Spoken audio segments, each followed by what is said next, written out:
She teaches us God placed us in moments that requires courage. Somebody say courage. Courage is not something that happens overnight. Courage is something that you have to build up to. Courage is given to you by God. You have to live into courage. Courage sometimes will have you on the edge if you are not in your spirit. Courage, whether think you are losing your mind or people think you losing your mind.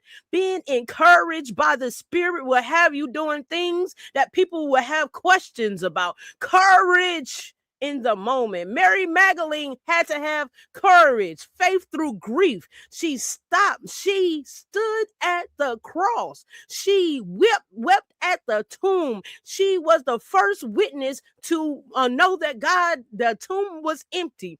Even in those moments, she knew that God was ready. God was real. Women who supported Jesus.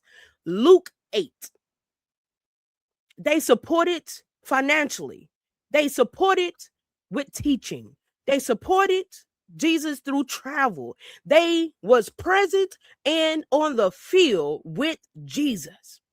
History often forget them, but heaven recorded them. Let me say that again. History often forget them, but God, heaven recorded them. We sometimes forget the power that women have brought to the scriptures because it doesn't fit the narrative that people want to present. But women was the first, a woman, let me be more specific. A woman was the first person Jesus presented his holiness to.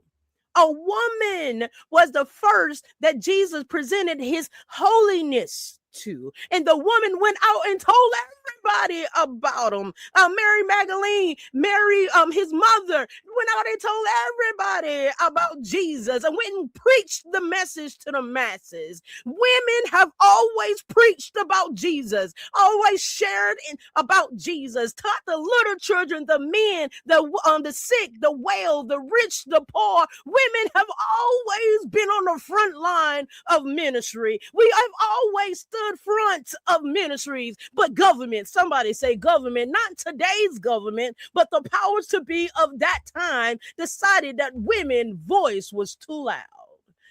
And then we become silence. And the very scriptures used against us. Sounds like Black history, right? We know in Black history, scriptures were used against slaves to be silenced, to obey